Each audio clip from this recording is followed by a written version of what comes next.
Venezuela y de Alfonso al final, viene a presentar su último libro que se llama Simón Bolívar, Ideología, el método de la emancipación de nuestra América, editado por el Centro de Estudios Simón Bolívar. Y en esta oportunidad, bueno, el Centro Cultural de Cooperación está empezando a tener una vinculación con nuestros compañeros, y bueno, aprovechamos la visita y los invitamos a que vengan a charlar, a contarnos su trabajo y un poco el pensamiento de Simón Bolívar. Y le tengo que decir que este libro está editado en Venezuela, pero bueno, está en PDF y aquí tienen la página web del Centro de Estudios Simón Bolívar, lo pueden descargarlo en PDF. Sí. Porque bueno, también en Venezuela tiene una política de difusión de los libros, acceso a, bueno, él va a contar un poco más, que yo sabe más. Y nada, lo que le voy a contar un poco, Alfonso es político, economista, historiador y escritor zuliano de Estado Zulia.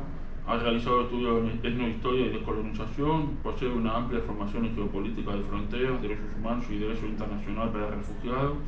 En su trayectoria política se ha desempeñado como miembro de la Asamblea Nacional Constituyente de 1999, diputado estatal del Estado de Zulia 1994-1999, presidente de la Comisión Nacional para los Refugiados del Ministerio de Relaciones Exteriores de Venezuela 2009-2017 y ganante por nuestro país, en Venezuela, por los diálogos de paz del gobierno de Colombia y el ELN en 2017-2018.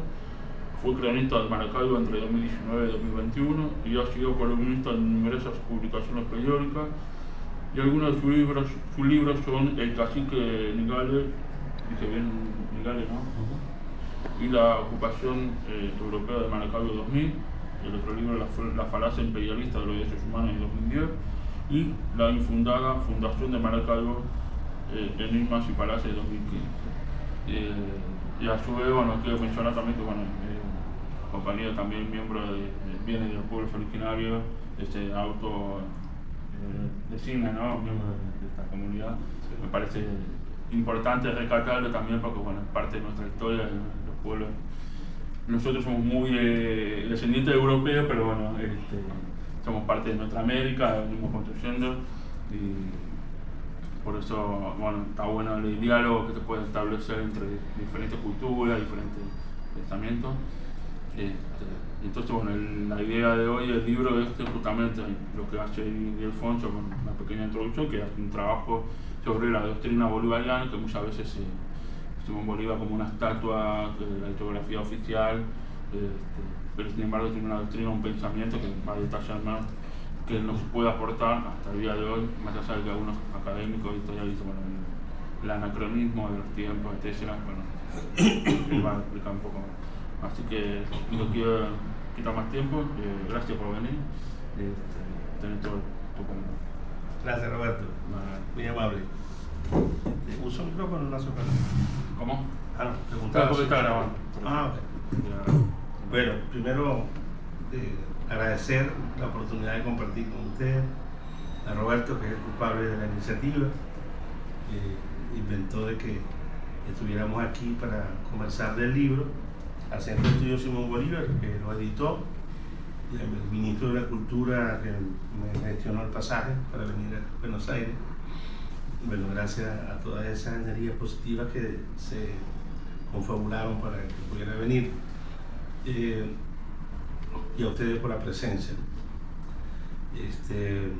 Para hablar del libro, este es un libro, originalmente yo escribo desde un discurso salvaje, no academicista. Me he dedicado durante 40 años, posiblemente, para no hablar de más tiempo, que pudiera ser más, entonces me voy a sentir más viejo de lo que soy. Pero me he dedicado, a pesar de que mi primer estudio en la Universidad del Zulia fue economía, siempre me he estado cultivando en el tema de la historia. Y desde una mirada de los pueblos, de una mirada de la piel de los oprimidos, y con un propósito militante, con un propósito de contribuir a la formación de un pensamiento crítico, emancipatorio, decolonial, y un pensamiento que ahora en Venezuela, en el caso de Venezuela, se ha puesto de moda llamarlo de la historia insurgente. Augusto César Sandino, por allá a comienzos del siglo XX, sin tanto aspaviento academicista, le llamó Nuestra Historia Rebelde. Por ahí va la cosa. Y este libro, repito, como casi todas las cosas que he hecho, por convicción, por militancia, es un libro de barricada contra el pensamiento oficial de la historiografía burguesa procolonialista de mi país, de Venezuela, ¿no? Se puede incluso generalizar, pero específicamente en el caso venezolano, ustedes saben que la Constitución de 1999 declaró la República Bolivariana, y esto se refleja, por supuesto, en toda la Constitución, en una definición que transversaliza todo el texto, desde el preámbulo hasta las disposiciones finales, pero que está muy precisamente establecido en el capítulo primero de la Constitución, que dice que la República Bolivariana de Venezuela descansa sobre la doctrina de Simón Bolívar, el Libertador. ¿Por qué hago este apunte específico? Porque para las personas que son estudiosas de la historia, el gurú el sumo pontífice de la historiografía burguesa venezolana es un señor llamado Guillermo Morón, que durante todo el periodo anterior a la República Bolivariana, y un poco después también, por esas cosas de las transiciones y lo difícil que es liberarse del pensamiento opresor, de la cultura de la sumisión, que generalmente es lo que busca esta historiografía burguesa, pro-colonialista, pro-imperialista. Este señor disparó un cañonazo bastante potente al decir que no existía la doctrina bolivariana, que existía un legado, casi colocado entre comillas, que bueno, esas cosas que tienden a utilizar los minimizadores de los aportes de los seres humanos en general, desde perspectivas no solo de intereses concretos de clase, sino también desde una mezquindad espiritual tremenda. Entonces, este historiador, Guillermo Morón, que pontificaba pues, en toda la academia de la historia, en las universidades, todo esto, y sus libros eran la referencia, y su discurso siempre estaba en los medios, con las élites, disparó ese cañonazo y quedó ahí en el aire y nadie respondió. Entonces yo me sentí llamado, por militancia, repito, no por ninguna predestinación específica, a responderle a ello, porque no me parecía que debía quedar en el aire, porque la intencionalidad política de ese discurso aparentemente academicista era la derogación de la Constitución, que dice que la República descansa sobre la doctrina de Simón Bolívar. Entonces, si ellos, hablando en términos lógicos, si ellos demuestran que esta doctrina no existe, ya es un hecho casi casual de nulidad de la Constitución, que estoy seguro que es la intencionalidad de esta afirmación. Él dice legado, hay un legado entre comillas, y de paso quieren embadurnarse allí del trabajo de un historiador respetable, Pérez Vila, que escribió un libro, una selección de pensamientos del Libertador con Bolívar, con una introducción interesante que se llama El legado de Bolívar. Y por ahí se agarró este hombre Morón. Sin embargo, Pérez Vila no llega a afirmar lo que Morón decía. Entonces les cuento esto para ponerlos en contexto de lo que busca mi libro. Ese legado que ellos minimizan son más de 10.000 documentos que dejó el Libertador. Aparte de la página del Centro de Estudios Simón Bolívar, recomiendo también el archivo del Libertador, donde se han ido sistematizando los documentos originales de Bolívar. Imagínense, más de 10.000 documentos entre proclamas, decretos, proyectos legislativos, proyectos constitucionales, exposiciones de motivos, epístolas. Bueno, las cartas son muy ricas en una gran cantidad de nociones que quedaron allí, y documentos oficiales publicados En el caso del Correo del Orinoco, que fue el periódico que fundaron cuando se creó lo que yo llamo la primera república bolivariana, que es la tercera república en la línea de tiempo esa que se ha establecido en nuestra historia, en Angostura. Es la primera vez que Bolívar es nombrado presidente, con un Consejo de Estado, con un Congreso. Y eso, más de 10.000 documentos que la sociedad bolivariana había estado reuniendo, y ese cálculo se quedó corto, eran unos cuantos más. Entonces, por eso la primera parte del libro es un debate general donde contrasto opiniones de múltiples autores que han mencionado en sus trabajos el tema de Bolívar, algunos con la intención incluso de apropiárselo desde el punto de vista de esto que algunos autores llaman, entre comillas, el culto a Bolívar, que se refería a la manipulación, o se refiere a la manipulación que algunos regímenes de nuestra historia, particularmente a finales del siglo XIX, un señor llamado Antonio Guzmán Blanco, que es un hombre que llega con todo el concepto de afrancesado, del modernismo, de la época en que se construyen estos edificios de Palacio Legislativo y otros en Caracas, y ellos tenían un sector muy importante de la intelectualidad consigo. Ellos llegaron a crear ese Bolívar de las estatuas y del culto de la cosa oficial, ¿no? Apropiárselo. Y de esa época y antes, cuando el mismo Páez, José Antonio Páez, uno de los caudillos de la independencia venezolana, muy localizado en la región llanera, los llaneros, famosos lanceros de los llanos, pero que al final se hizo del poder en Venezuela en convivencia con la oligarquía central, caraqueña y de Valencia, y llegaron incluso a defenestrar a Bolívar y a sus compañeros más leales hasta prohibirles la entrada a Venezuela, ¿no? Entonces ahí se mezcló el antibolivarianismo de la época de Páez con esta manipulación de un Bolívar de las estatuas para favorecer a las élites en el poder. Entonces, ese debate, por eso ustedes pueden ver en el debate que ahí mantengo un diálogo con incluso algunos teóricos que se mueven del campo de la derecha, pero para contrastarlos, ¿no?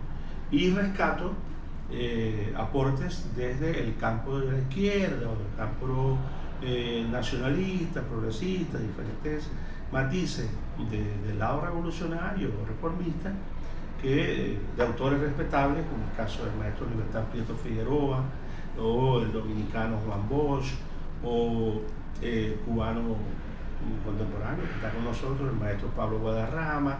Es decir, diferentes autores que desde esta perspectiva de reivindicar el pensamiento de Bolívar como un aporte al pensamiento revolucionario nuestroamericano. Y por ahí es que se encauza mi trabajo.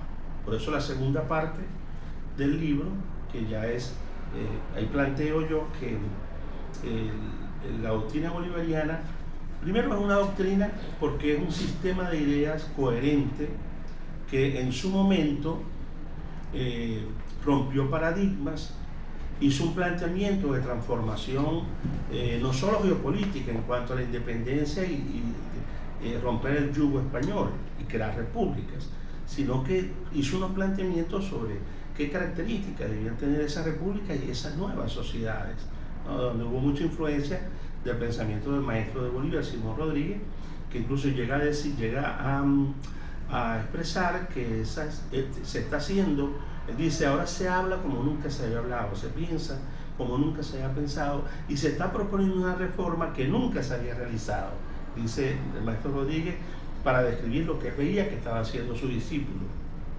Y Rodríguez venía nada más y nada menos que de pertenecer a las logias de los socialistas franceses de Saint-Simon, ¿no? A los que Engels y más llamaban socialistas utópicos, de manera que estamos hablando de que era el pensamiento prácticamente más avanzado de su tiempo. Entonces, esa doctrina además tuvo la característica de que la primera parte del proyecto logró demostrar que tenía aplicación, que era útil para los pueblos, que fue la ruptura con el dominio español. Y desde el punto de vista militar, la contribución que se hace allí de la doctrina militar no solo que fue exitosa en el campo militar, que se sigue estudiando hoy en día en las escuelas de militares en China, en Serbia, en los mismos Estados Unidos, en todas partes, sino que además planteaba la existencia de una fuerza armada, o sea, de un ejército que tenía unas condiciones de compromiso social y éticos muy características, ¿no? Quizás por eso en nuestro país, quizás no, es así, no se desarrollaron castas fascistas dentro de las Fuerzas Armadas, si acaso muy reducidas, sin que también se desarrollaran simultáneamente una Fuerza Armada popular, incluso en algunos casos hasta de contenido revolucionario, no solo con la insurgencia de Chávez. Ya antes hubo varios ejemplos. El primer comandante de las Fuerzas Armadas de Liberación Nacional, creadas al influjo de la Revolución Cubana a comienzos de los 60, contra la traición de Rómulo Betancourt y la imposición del proyecto elitista de los ADECO, el primer comandante era un militar de formación, el comandante Juan de Dios Moncada Vidal, ¿no? Y entre otros, eran mayores, eran gente del ejército, que incluso los había infiltrado algunos de ellos la Juventud Comunista, para que se formaran allí con esos propósitos. Bueno, y esa corriente popular dentro del Ejército Libertador, también estábamos hablando hace rato del caso de ustedes aquí con Zamora y Varela, Ezequiel Zamora con la Revolución Federal, que fue una revolución. Zamora es el primer hombre que yo no sé en el continente acusado de comunista. Ezequiel Zamora, la prensa burguesa de esa época, imagínense, comenzando la segunda mitad del siglo XIX, lo califican de comunista, y el hombre lo que estaba planteando era tierra y hombres libres. Ahora decimos tierra y mujeres y hombres libres. Entonces, esa corriente revolucionaria que viene del bolivarianismo, lo tomamos nosotros y decimos que esa doctrina no solo que estuvo allí y fue útil en su momento, al punto de que materializó una transformación radical hasta el mapa mundi, porque aquel imperio con sede en Madrid que llegaba desde Filipinas hasta las Islas de Pascua, o sea que abarcaba todo eso, más de medio mundo, decían que nunca se ponía el sol, fue desmoronado después de la gesta de nuestros libertadores, ¿no? Y en esto pues la batalla de Ayacucho, todo esto, ya destruir el ejército, de hecho era la estrategia correcta, que era mientras existiera ejército colonial en nuestro territorio, no se podía declarar lograda la independencia.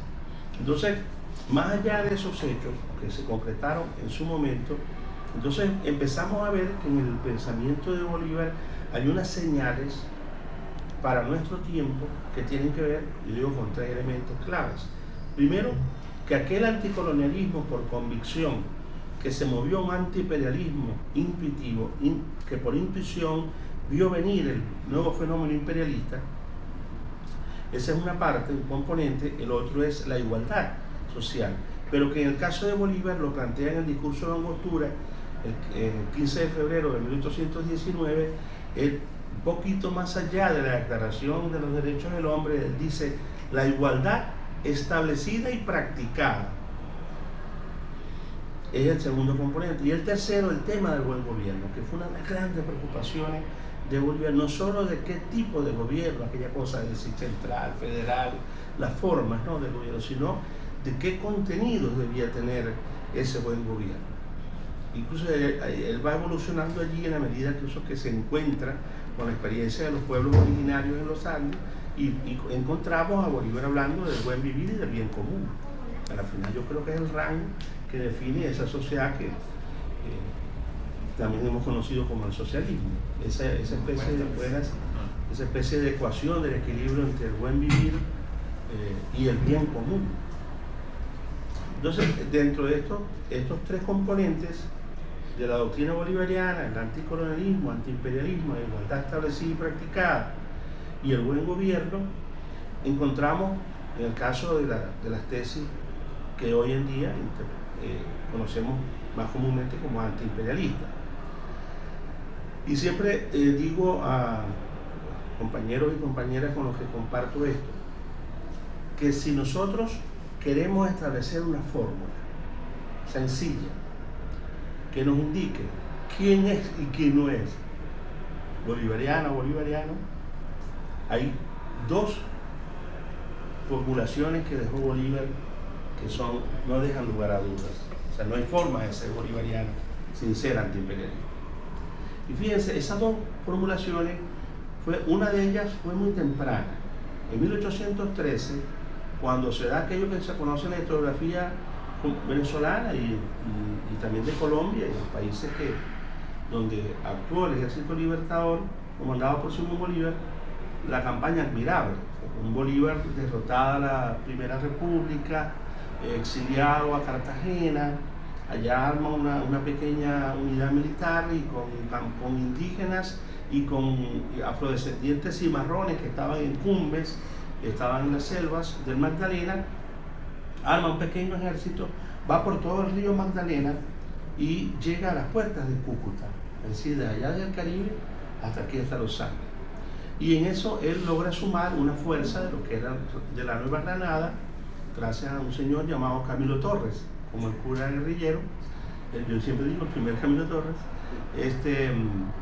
y allí logró una fuerza que entra por el río Táchira al territorio de Venezuela, y en Mérida por primera vez lo nombran libertador, y en pocos meses estaban en Caracas, ¿no?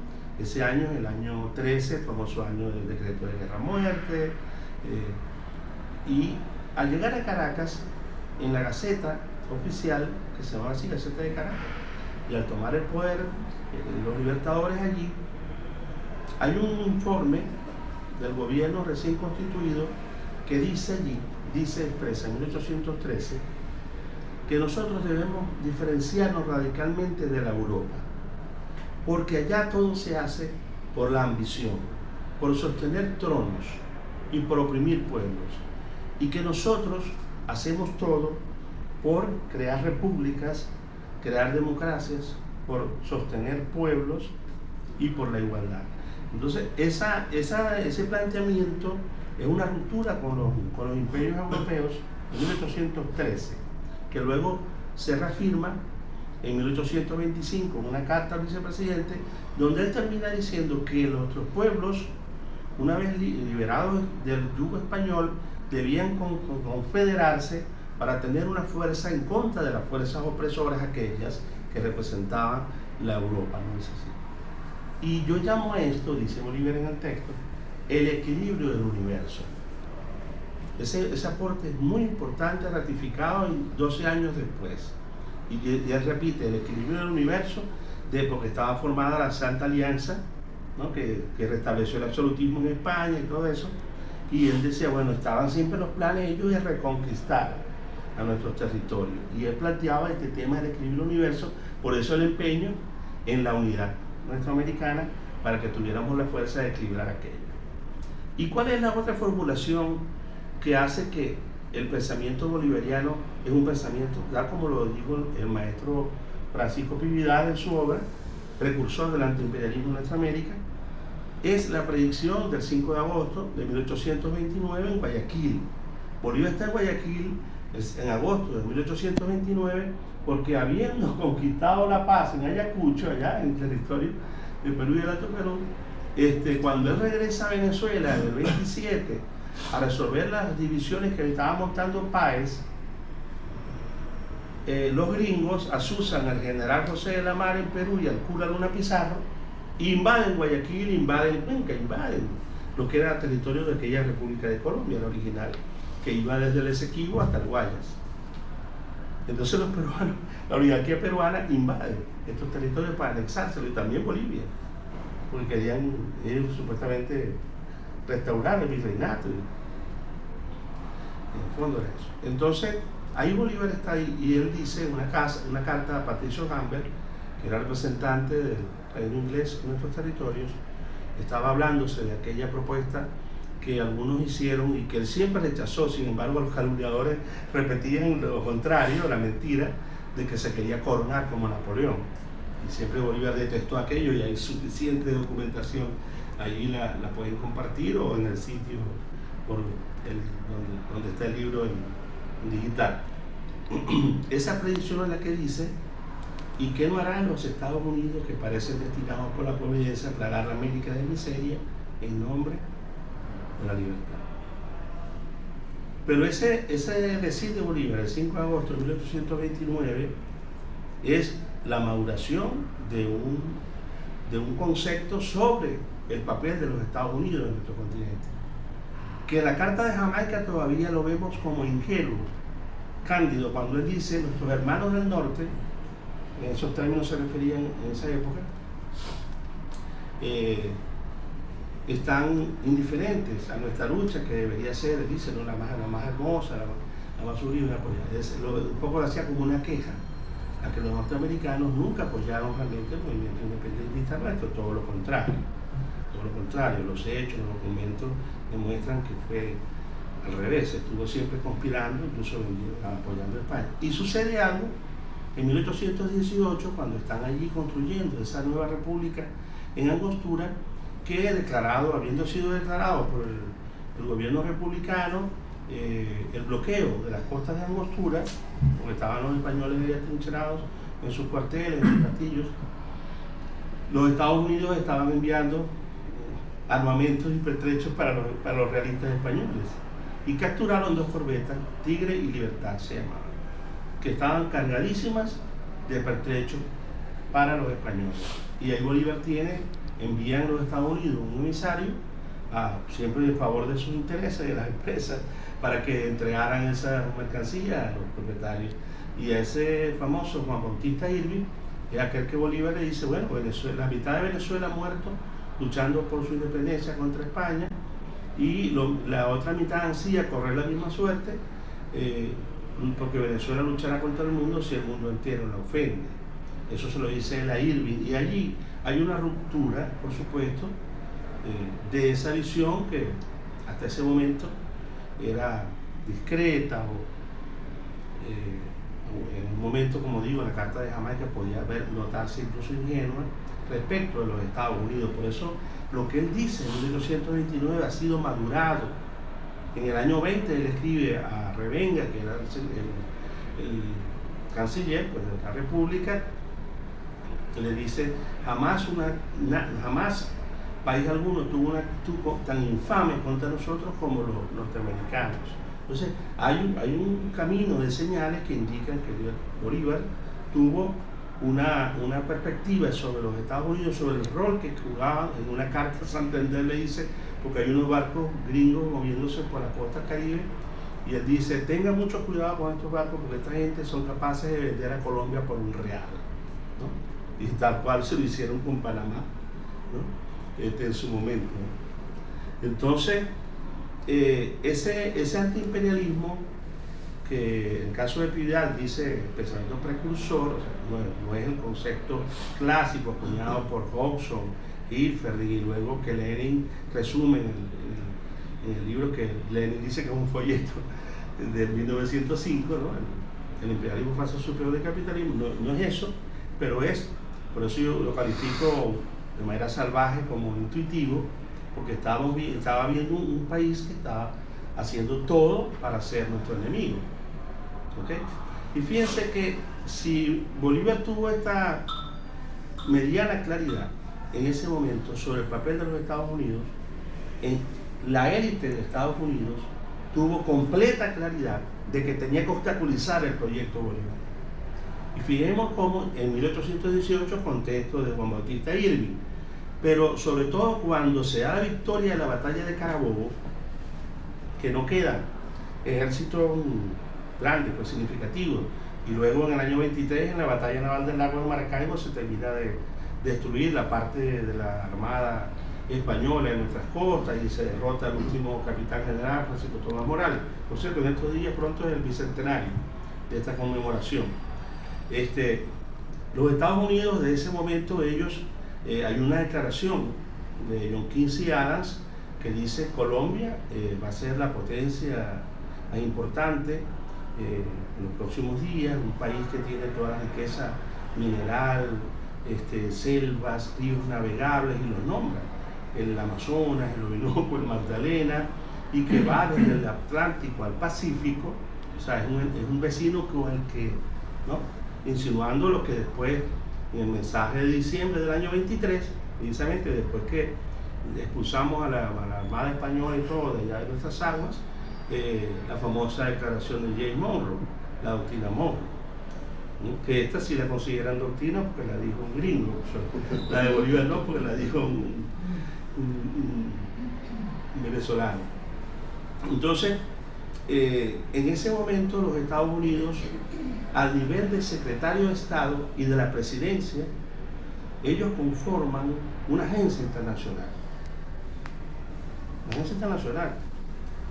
Establecen representantes en México, un señor llamado Joel Ponce. En Bogotá envían varios, el último, incluso se declaró persona no grata, el Consejo de Estado, dirigido por el Raúl Daneta, lo declara persona no grata y lo expulsa a William Henry Harrison, que llegó a ser después presidente de Estados Unidos.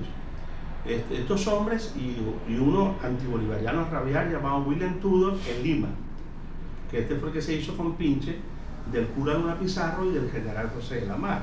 Hay documentos, hay un trabajo muy interesante que lo pueden ver por internet que se llama Nuestro Cónsul, que habla del caso de Tudor, que es un hombre que se dedicó a rabiar, a conspirar contra el proyecto bolivariano. Y estos personajes con agentes comerciales, viajeros, hasta barcos balleneros, ellos tenían agentes de todo tipo y comenzaron a cooptar agentes criollos.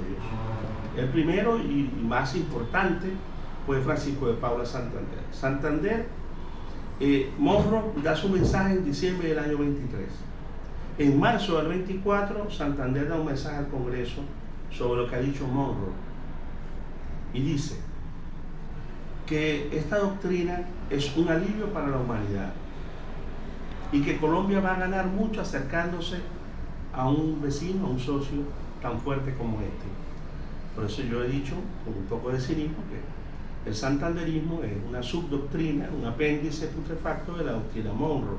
Y es tan así que ahí comienza la gran conspiración para destruir el proyecto bolivariano, que pasó por la conspiración de la noche septembrina, el intento de asesinato, donde los gringos estuvieron metidos hasta las patas en aquella intriga, incluso el asesinato del gran mariscal de Ayacucho, Antonio José de Sucre, coordinado por William Tudor en Lima, y el representante de los gringos en Bogotá, al punto de que se estaba inmiscuyendo tanto en la política interna de Colombia que provocó ese hecho de declaración.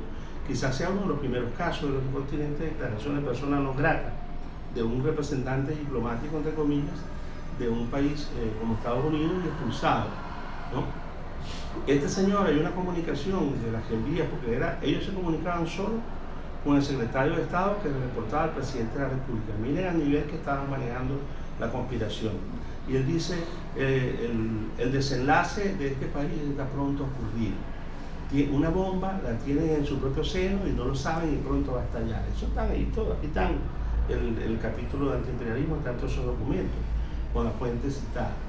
De manera que ellos estaban, y dice el descarado, en la conspiración del que mandó a asesinar, organizó el asesinato de Sucre, José María Obando, que era un hombre además, un arribista, un tránsfuga que había servido a la colonia, al colonialismo hasta hace unos meses, y de pronto se pasó para acá con apoyo de Santander para solamente participar de estas conspiraciones.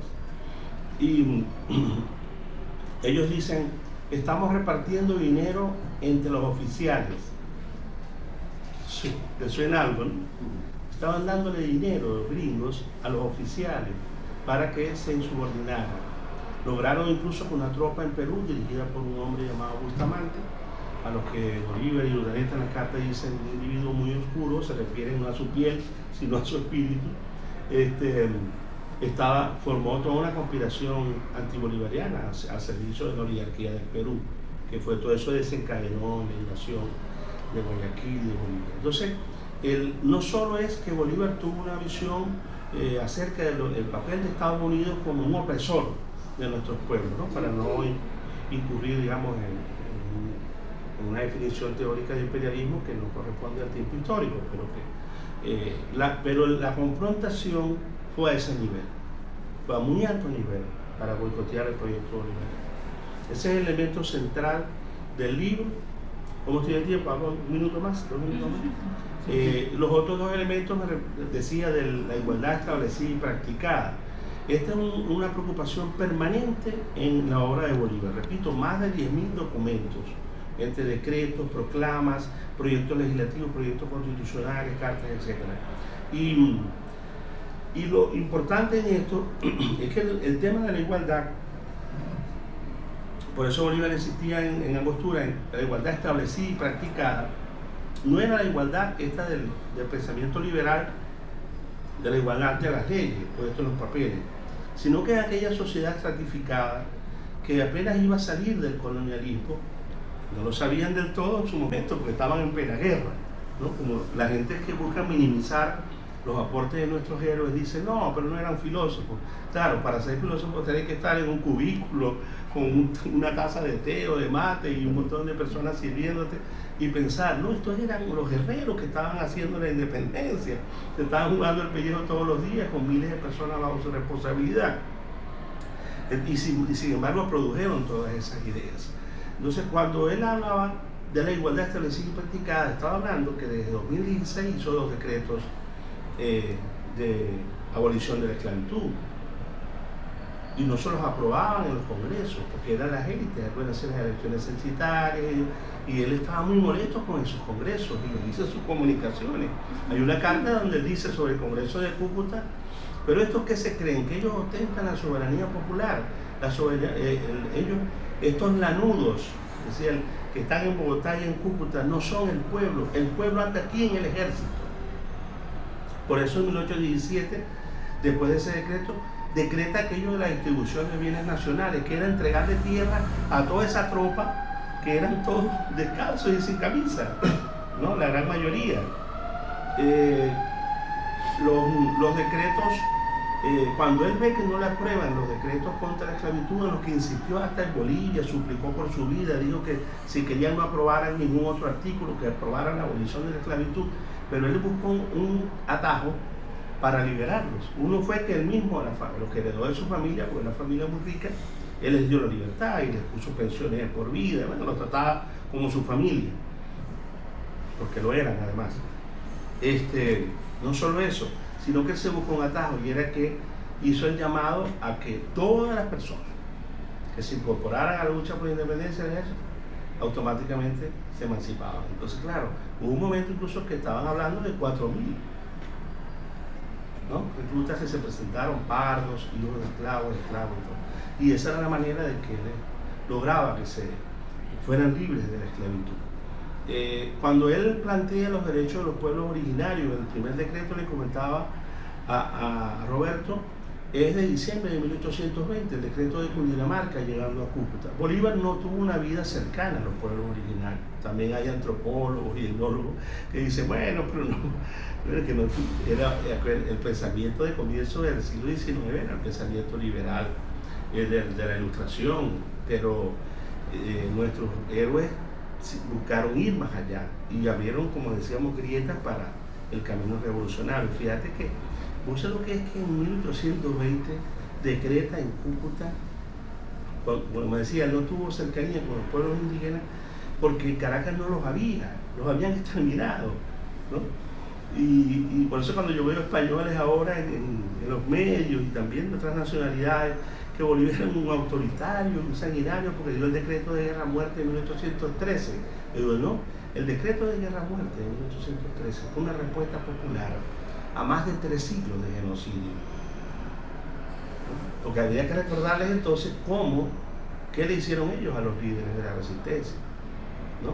Bueno, solamente que hay que leer algunos buenos españoles, como el padre Bartolomé de las Casas y otros, unos cuantos, algunos incluso que fueron mártires, como Fray Francisco Valdivieso, obispo de Managua, que el gobernador colonial le clavó la espada en el pecho en su confesionario, porque era un hombre que defendía el carácter de humanos de los pueblos originarios, ¿no? Y los dominicos que comenzaron la lucha por los derechos humanos en Santo Domingo. El primer sermón liberador del padre Antonio Montesino fue en la misa del cuarto domingo de Adviento de 1511 en Santo Domingo, y Fray Pedro de Córdoba con utopía de la cristianización pacífica. O sea, pero la colonia no vino a eso, vino a una explotación minera de los recursos, etc.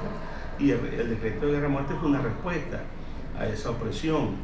Pero Bolívar, cuando comienza en la lucha por el Magdalena, por los Andes venezolanos, por los Andes colombianos, él se va acercando al pueblo, a los pueblos indígenas cuando estuvo en Guayana, y sobre todo a él le impactó mucho el contacto con los pueblos andinos de Ecuador para acá. Él estuvo en Otavalo, todos esos pueblos, bueno, en el Cusco, en Chuquisaca, todo fue hasta Potosí. Un gesto que habla del personaje cuando llegó la primera vez a Potosí, lo que pidió fue no que le mostraran una mina, sino que lo llevaran a ver a Juana Zurduy. Y le reconoció todos sus grados militares y le ordenó al gobierno dar una pensión de por vida y otros beneficios que nunca le habían reconocido.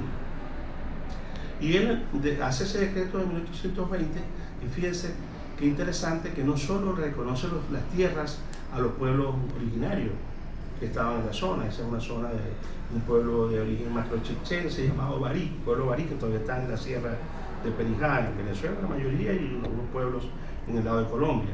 Y esos eran los dueños originales del Catatumbo, de esa región, y el sur del lago de Maracaibo. Y no solo que le reconoce los territorios, sino que introduce unos elementos del derecho laboral por primera vez, y es que establece que nadie podrá pedirle a los indígenas bajo ningún concepto trabajos serviles no remunerados, porque lo hacían la iglesia, los curas, los militares, los terratenientes, qué sé yo, hasta los que llamaban caciques, que es una palabra más utilizada porque eran autoridades impuestas por el aparato colonial, no eran los líderes naturales de la comunidad indígena. Y ese decreto incluye eso, de que cualquier trabajo que les vaya a ser pedido a los pueblos originarios tiene que ser bajo contrato y un pago constante y sonante, lo dice textualmente.